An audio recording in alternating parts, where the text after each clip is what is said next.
پہلا رشتہ جو اللہ تعالیٰ نے اس کائنات میں قائم کیا وہ آدم اور حوا، میاں بیوی کا پہلا رشتہ میاں بیوی کا ہے، اور جنت میں بھی رشتہ میاں بیوی کا ہی رہے گا۔ ہر آدمی اپنی بیوی کے ساتھ، ہر بیوی اپنے خاوند کے ساتھ پوری جنت میں الگ الگ رہیں گے۔ اور ابتدائے رشتہ انسانیت ہوئی ہے خاوند اور بیوی کے ساتھ۔ آدم علیہ السلام کو پہلے پیدا کیا، ایک پیغام دیا کہ کائنات کا نظام مرد کے گرد گھومے گا، عورت کے گرد نہیں۔ مرد، الرجال قوامون علی النساء کا مطلب ہے کہ کائناتی نظام اللہ نے مردوں کے سپرد کیا ہے، اس کو چلائیں گے، یہ چل، عورت اس کی معاون بنے گی، مددگار بنے گی۔ اس لیے آدم علیہ السلام کو پہلے وجود بخش، ان کا پتلا بنایا، وہ پڑا رہا، وہ خشک ہو گیا، پھر اس میں روح ڈالی، پھر ان کو کپڑے پہنائے، پھر ان کو جنت میں ڈالا۔ اللہ نے اسی طرح حوا کا پتلا بھی بنا دینا تھا، ساتھ ہی ایک گارے کی ڈھیری بنا دیتے تو حوا کا پتلا بھی۔ اب خیال فرمائیں کہ اللہ نے عورت کو پہلے دن سے بے پرد نہیں رکھا، پہلے دن سے بے پرد نہیں رکھا۔ اللہ تعالیٰ کے ایک ڈھیری ساتھ حوا کی بناتے تو وہ کیا مسئلہ تھا، فرشتے ہی ہیں اور تو کوئی ہے نہیں، اور اللہ تعالیٰ ایک ڈھیری بنا کے چل بھائی آدم بن گیا، چل بھائی ہوں حوا بھی بنا دے، وہ بھی بن جاندی، دونوں ہی پڑے ہوتے۔ نہیں، ایسا نہیں کیا ہے، حوا کی ڈھیری نہیں بنائی، حوا کے پتلے کو بے پرد نہیں رکھا، آدم کو سلایا، آنکھ کھلی تو پہلو میں حوا کو بٹھایا ہوا تھا، پورے لباس، پوری زیب و زینت کے ساتھ۔ تو آدم علیہ السلام کہنے لگے یہ کون ہے؟ کہ یہ تیری بیوی ہے، تیری زندگی کی ساتھی۔ اور عجب بات بتا، جنت جیسی نعمت کے باوجود آدم علیہ السلام جنت میں اداس رہتے تھے۔ ماں جی آئی تو تاں اب بیدا دل لگا، نہیں تو جنت میں بھی اداس رہتے تھے۔ تو اللہ تعالیٰ نے نکاح پڑھایا، تو اللہ تعالیٰ نے کہا آدم بیگم کا مہر ادا کرو۔ تو یہ مہر پہلے دن سے ہے۔ مہر کیا چیز ہے؟ کسی کی بیٹی کی قیمت نہیں، وہ جو مالدار گھرانے کی بچی ہو یا کسی جھوپڑے کی بچی ہو، مہر کسی کی بیٹی کی قیمت نہیں ہوتا۔ تھوڑا رکھو یا ساری دنیا سونا بنا کے مہر بنا دو، ایک بال کی بھی قیمت نہیں۔ مہر ایک علامت ہے، ایک علامت ہے کہ آج کے بعد اس لڑکی کا خرچہ یہ لڑکا اٹھائے گا، جب تک وہ زندہ اور یہ نکاح قائم ہے، یہ خرچہ خاوند، قوامون علی النساء، گھر کا نظام مرد چلائے گا، عورت گھر میں بیٹھے گی، نسل کو تیار کرے گی، تربیت کرے گی، ایک خوبصورت نسل اگلی نسل کو دے کے دنیا سے جائے گی۔ بہت بڑی جاب ہے ہماری عورت کی۔ تو اللہ نے کہا مہر ادا کرو۔ کہا جی کیا ادا کروں؟ تو کتنا سونا چاندی تھا؟ تو اللہ تعالیٰ کہتا 10 من سونا انہوں چاہ کے دے۔ تو میرے رب نے کہا آدم تیری نسل میں میرے محبوب آنے والے ہیں، ان پر ایک دفعہ درود پڑھ دے، یہ تیری بیگم کا مہر ہے۔ ابھی آپ کا تو تذکرہ ہی کوئی نہیں ہے، سوائے اللہ کے کسی کو نہیں پتا کہ میں کس کو بھیجنے والا ہوں اور کیا کرنے والا ہوں ان کے لیے، لیکن آدم علیہ السلام کو اشارہ کر دیا کہ تیری نسل میں میرا محبوب آئے گا، تو اس پہ ایک دفعہ درود پڑھ بھائی، یہ تیری بیگم کا مہر ہے۔ یہ انسانیت کا پہلا رشتہ ہے۔ والدین کے حقوق کے لیے چند آیات، اولاد کے حقوق کے لیے چند آیات، بہن بھائیوں کے حقوق کے لیے چند آیات ہیں، خاوند بیوی کے لیے سینکڑوں آیات۔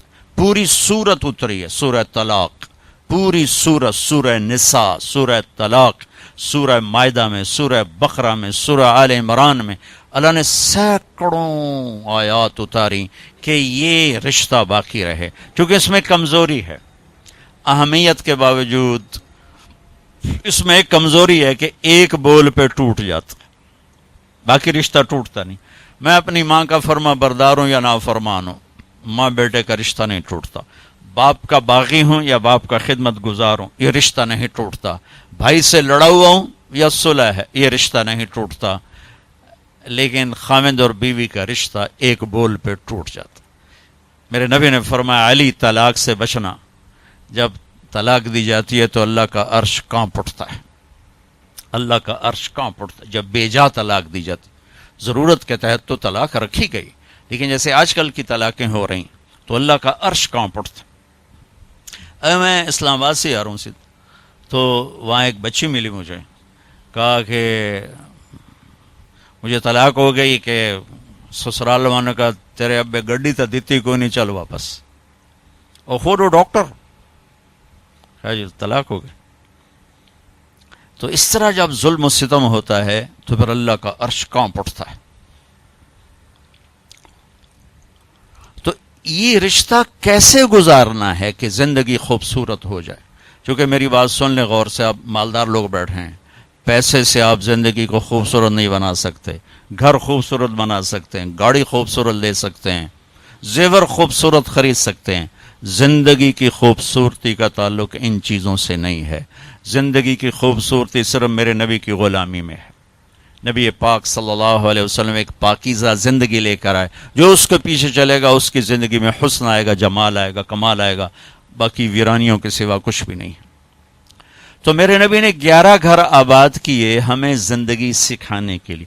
عورت مظلوم تھی ہر دور میں، آج بھی ہے اور پہلے بھی تھی. کہیں عورت بھی ظالم ہوتی ہے، میں کوئی صرف ان کا وکیل صفائی بن کے بات نہیں کر رہا ہوں، لیکن جو معاشرے میں ہے وہ بات کر رہا ہوں کہ عام طور پہ دیہات ہو، شہر ہو، اور ہمارے یورپ کی عورت تو بڑی بیچاری مظلوم ہے. نہ وہ ماں ہے، نہ بیٹی ہے، نہ بیوی ہے، نہ بہن ہے، کچھ بھی نہیں. ایک ٹیشو پیپر ہے جو استعمال کے اٹھا کے پھینکتی، استعمال کے اٹھا کے پھینکتی.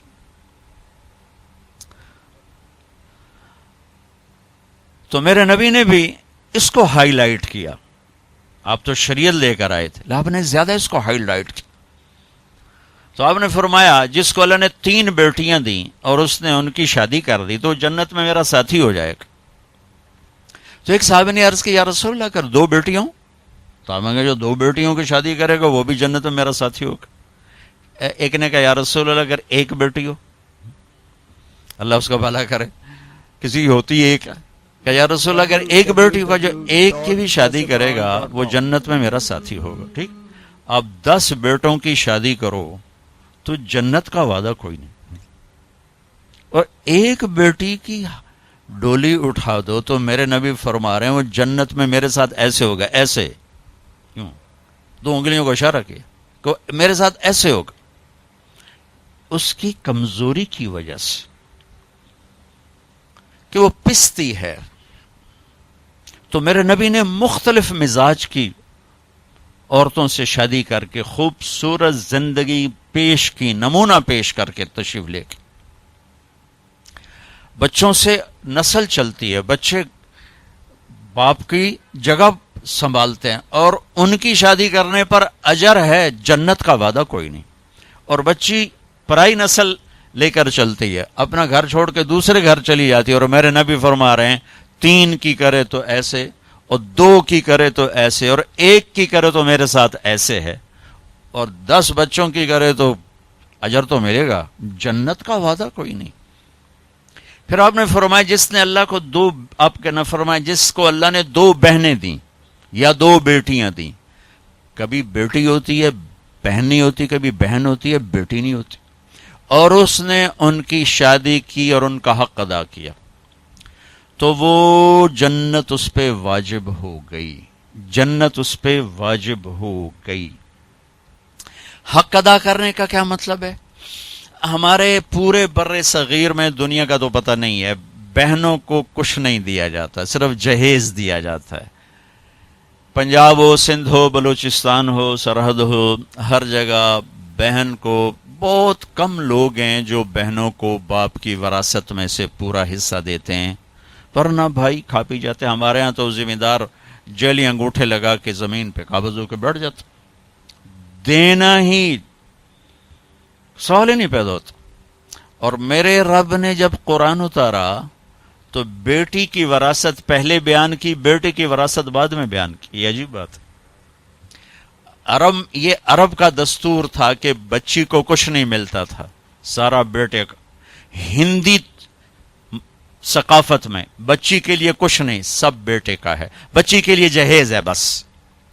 میرا نبی جو دین لائے، اور عرب کا جو ماحول تھا وہ یہ تھا سب کچھ بیٹے کا، تو قرآن یوں سوال اٹھاتا تو پھر بیٹی کو کیا ملنا چاہیے، یوں سوال اٹھاتا نا، تو اللہ کہتا بیٹی کو بیٹے کا آدھا ملنا چاہیے۔ لیکن اللہ نے جب قرآن اتارا تو ایسا خوبصورت انداز میں اتارا کہ اللہ نے یہ سوال اٹھایا کہ بیٹے کو کتنا ملنا چاہیے۔ بیٹے کو تو مل ہی رہا تھا پہلے، لیکن اب قرآن کی آیت میں پیش کرتا ہوں۔ قرآن نے یوں سوال اٹھایا کہ بیٹے کو کتنا دیا جائے گا، جیسے بیٹے کا حق ہے ہی کوئی نہیں، بیٹے کو کتنا ملے گا؟ تو اللہ نے کہا للذکر مثل حظ الانثیین، جتنا ہم نے دو بیٹیوں کا حق رکھا ہے اتنا ایک بیٹے کو دے دیا جائے۔ حالانکہ ماحول کے مطابق ہونا چاہیے تھا جتنا ہم نے بیٹے کا حق رکھا اس کا آدھا بیٹی کو دے دیا جائے۔ میرے رب نے کہا جتنا دو بیٹیوں کا ہم نے حق رکھا ہے وہ ایک بیٹے کو دے دیا جائے۔ پورے عرب کی تہذیب پر ہتھوڑا چلایا کہ جس پیٹ سے بچہ نکلا اسی سے تو بیٹی نکلی، جس چھاتی کا دودھ بیٹے نے پیا اسی کا تو بہن نے پیا ہے، اسی کا تو بیٹی نے پیا ہے، جس چھت کے نیچے بچہ پروان چڑھا اسی کے نیچے تو بچی پروان چڑھی، جس گود میں بیٹا پروان چڑھا اسی گود میں تو بیٹی کھیل کے پروان چڑھی، اور دوسرے گھر جا کر تم نے اس کا حق اڑا دیا۔ چور چوری کرے تو پکڑ کے تھانے دیتے ہو، یہ جو سارے بھائی چور بیٹھے ہیں ان کو پکڑ کے تھانے کیوں نہیں دیتے ہو؟ جنہوں نے اللہ کی شریعت کو یوں مذاق اڑا کے رکھ دیا۔ میں رائمنڈ جب پڑھتا تھا تو میں اپنے استاد صاحب جن سے میں نے قرآن کی تفسیر پڑھی ان کے لیے شہد کی بوتل لے کر گئے، 10 روپے کی شہد کی بوتل اپنے باغ سے میں نے اتروایا، میں نے پیش کیا کہ استاد جی آپ کے لیے شہد لایا ہوں۔ کہنے لگے کہاں سے لائے ہو؟ میں نے کہا جی میرے اپنے باغ کا ہے۔ اب آپ سوال پہ غور کرنا۔ فرمایا تیرے باپ نے اپنی بہنوں کو وراثت میں سے حصہ دیا تھا؟ تیرے باپ نے اپنی بہنوں کو تمہارے دادا کی وراثت میں سے حصہ دیا تھا؟ میں نے کہا جی اللہ کا بڑا شکر ہے میرے باپ کی بہن ہی کوئی نہیں تھی، جے ہوندی تا کدی نہ دیندے۔ کون دیندا ہے؟ جے ہوندی تا کدی نہ دیندے۔ میں نے کہا جی شکر ہے 2 ہی بھائی تھے، انہی کی ساری زمین ہے، وراثت ہے، میرے ابے کی بہن ہی کوئی۔ اچھا تو تیرے دادا نے اپنی بہنوں کو حصہ دیا تھا؟ میں کہا میں جمعیا ہی کوئی نہ ہوں، میرے کو کی پوچھی جانتے ہو دادے دیتا ہے کہ نہیں دیتا؟ اتنی ریسرچ کے بعد ایک 10 روپے کی شہد کی بوتل مجھ سے قبول فرمائی۔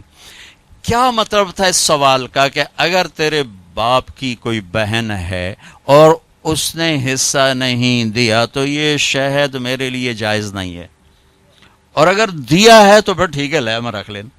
جب میں نے تسلی دی جناب میرے ابھی تو کوئی بہن کو یا 2 بھرا ہیں بس اور کچھ نہیں، میں کہا اچھا ٹھیک ہے اب رکھ دو۔ اللہ نے اتنا حق رکھا چونکہ کھا جاتے تھے، دیتے نہیں، اور آج بھی یہی دستور ہے کہ بیٹی کے لیے کوئی جہیز ہے باقی کچھ بھی نہیں ہے۔ مجھے آپ کے شہروں کا نہیں پتا، میں اپنے دیہات کی بات کر رہا ہوں، ہمارے دیہاتوں میں نہیں دیا جاتا، یہ ظلم و ستم ہے یہ۔ پھر یہی میرے نبی نے فرمایا، بیٹی کا پیدا ہونا عیب تھا عرب میں، تو میرے نبی نے فرمایا اللہ نے جس کو پہلی بیٹی دی بیٹا نہیں دیا اور اس نے خوشی کا اظہار کیا تو آسمان سے ایک فرشتہ اترتا ہے جو بچی کے اوپر اور بچی کی ماں پر اپنے پر پھیلا دیتا ہے، زمرد کے پر ہوتے ہیں، اور وہ کہتا ہے جو تم دونوں پہ خرچ کرے گا اللہ اس کا ساتھی ہو جائے گا، جو تم دونوں پہ خرچ کرے گا اللہ اس کا ساتھی ہو جائے گا۔ یہی جب بیوی بنتی ہے پرائے گھر جاتی ہے تو میرے نبی نے فرمایا اس کائنات کی مختصر سی زندگی ہے اور یہ مختصر سا ساز و سامان ہے، اور اس کائنات کی سب سے اعلیٰ ترین چیز وہ نیک بیوی ہے، اس کائنات کی سب سے اعلیٰ چیز نیک بیوی ہے۔ اور آپ نے فرمایا خیرکم خیرکم لأہلہ، اعلیٰ درجے کا مسلمان وہ ہے جو بیوی سے حسن سلوک کرتا ہو۔